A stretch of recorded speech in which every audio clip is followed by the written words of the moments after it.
Welcome to my channel, and this is English Podcast. Hey, Aubrey, we are talking about exercise today. Well, Yes, kind of. I'm so excited to hear your sample part 2 answer because it sounds like it comes with a very fun story. It'll be great. Yes, guys. So in the second part of today's episode, I'm going to provide a sample part 2 answer about describing an exercise that I often do. And I was telling Aubrey before we recorded, I was like, oh, there's exciting news I forgot to tell you, but I can include it in the answer. So stay tuned for that, you guys. Yes, I can't wait. We got a really good question about speaking part 2. And we want, actually, the reason that was such a good question is the name. The person's name is Boogeyman, which I love. This is their Spotify name. We want to share. This means a couple different things in English. One of them is like a scary monster, like, oh, the boogeyman is like if it's under all your bed. one word. Yeah. Yes. Yeah. Exactly. Yeah, like if you watch any supernatural stories, like the show literally called Supernatural, or Grimm, like any show that features a bunch of different monsters, there's always going to be a show about a boogeyman. And every culture has boogeymans and their fables and stuff. But also, boogie, just by itself as a verb, means to dance, to boogie. So very different meanings there. Yeah, I'm not sure which one this student means, right? If they like to dance or the scary version. I don't know. They're so different. But guys, you have to watch this video on YouTube because like we are acting out both the scary and the dancing. So remember to go to YouTube and subscribe to IELTS Energy TV. All right, so let's get into this, Aubrey. Before we get to my sample model part 2 answer, let's talk about how to start part 2 because I feel like, a lot of students, even high-level students, are starting part 2 wrong. Yes, exactly, right? Our student Boogeyman asked, how do I answer speaking part 2? And this is one of the biggest mistakes we see is when students begin their answer, it's monotone, it's boring, it's not exciting. Your pronunciation score goes down if you don't have interesting intonation, and you're also not engaging the examiner, pulling them in, getting them excited to hear your answer. There are so many better ways to start your answer. So first we're going to share how you should not start your answer, and then we'll share better options of how to start your speaking part 2 answer. All right, so if your answer begins with something that is not natural, don't say it, okay? So for example, you might see this in IELTS textbooks even. It tells you to start part 2. Today, I would like to talk about... Whatever, Yes. let's just use today's topic as an example, an exercise you do often. Today, I would like to talk about an exercise I do often. Okay, we would never say that in real life, guys, unless you are starting, like a speech or a presentation, and that is not what IELTS is. Yeah, and not only is it a pronunciation issue where that's going to tend toward monotony, like you're likely going to say this in a monotone, but just like Jessica said, it's also very unnatural. If you're going to tell someone about an exercise, you would never start describing it by saying, I would like to tell you about an exercise I do. That would be very strange. It is my pleasure to talk about how I lift weights at the gym 3 days a week. Like, no, it's not. So we'll give you some more examples, guys, but the overall piece of advice here is that we need to start part 2 in a natural way, and we will tell you how to do that in just a minute. So let's just quickly go through this list, Aubrey, of how not to start speaking part 2. What else should we not say? Yes, we also don't want to say, today I will talk about, or today my answer will be. These, again, are very unnatural. It sounds like you're starting a speech instead of describing to a friend an exercise. Right.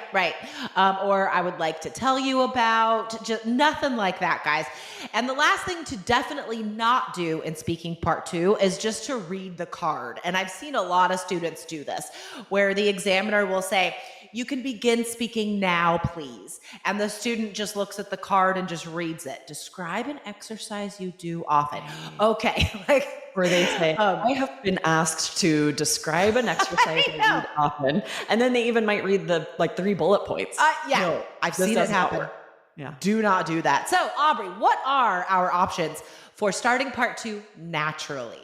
Yes, instead, start it how you would actually tell a friend about an exercise. Like, I cannot wait to tell you about this new exercise I've been trying.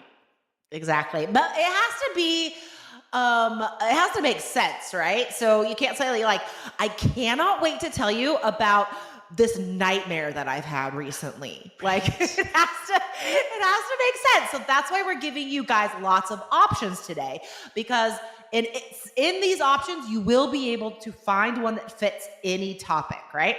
So here's the first one, right? I am so excited I got this question because I can talk about this thing.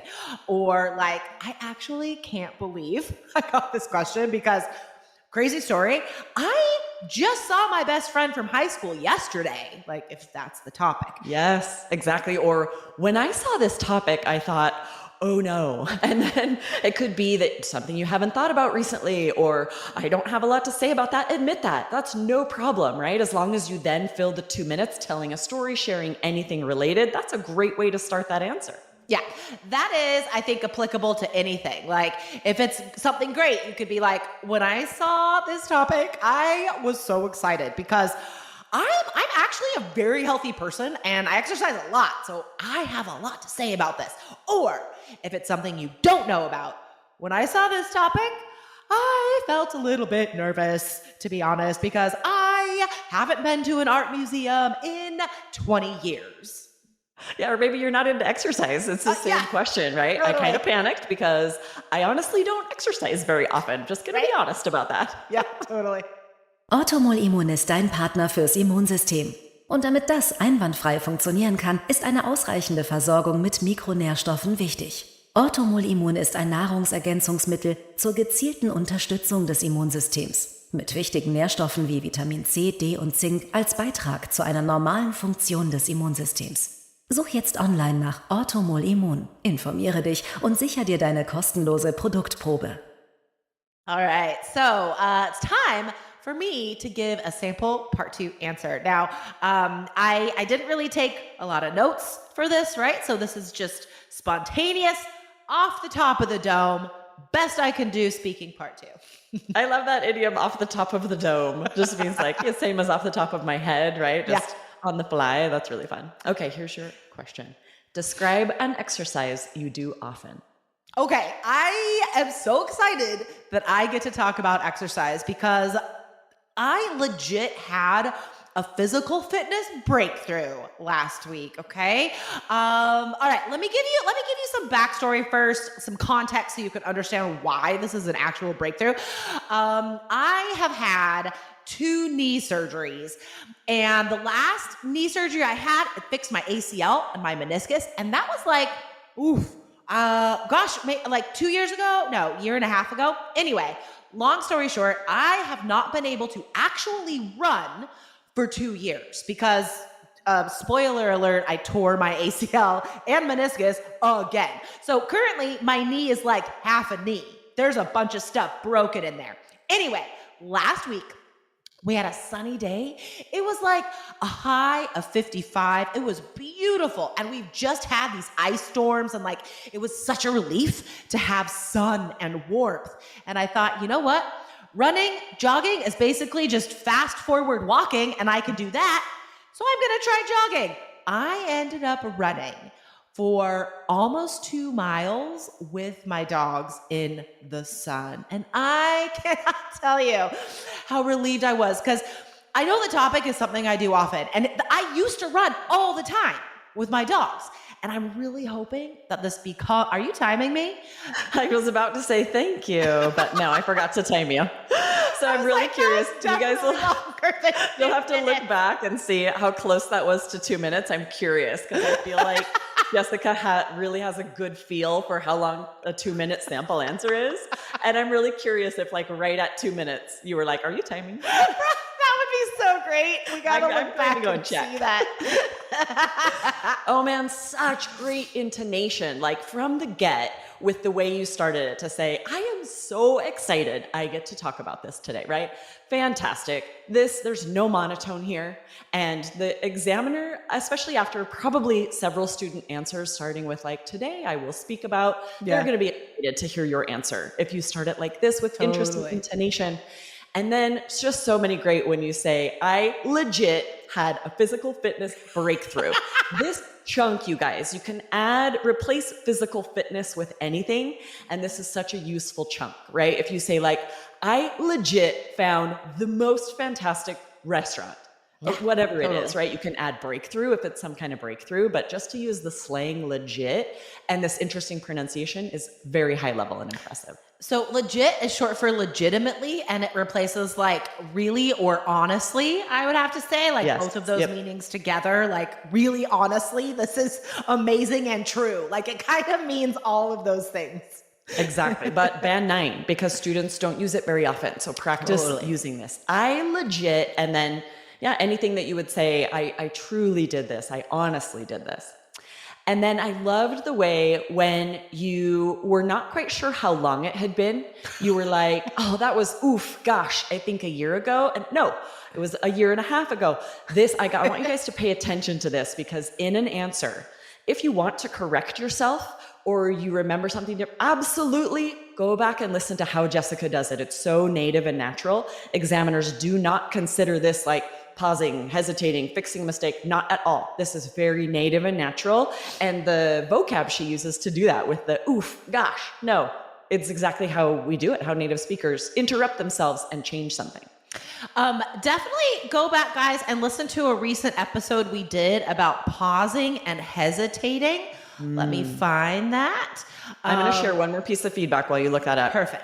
There was another thing I loved that you did where you, at the end, you were saying, I cannot tell you how relieved I was. And I really want to point out the pronunciation here, because if you say this in a monotone and say like, I cannot tell you how relieved I was, that would be so bizarre. Like this, you need to show that expressiveness, because if you're saying you're super excited or super relieved, it's very strange to do that without hitting it harder, without letting your emotion show in your voice. So again, go back and listen to the pronunciation so you can hear how to really get those higher pronunciation scores.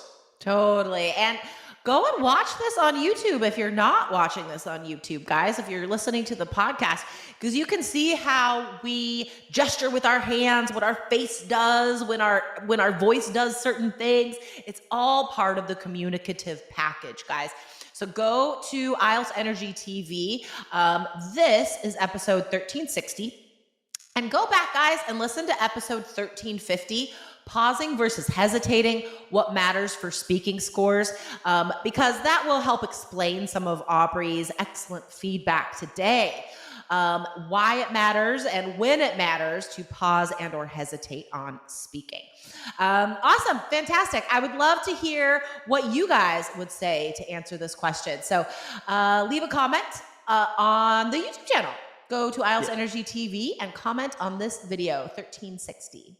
Awesome. Yes. Practice answering lots of different questions that might be asked about exercise, and practice starting your part 2 questions in a more interesting way to boost your fluency and pronunciation scores. Yes, definitely.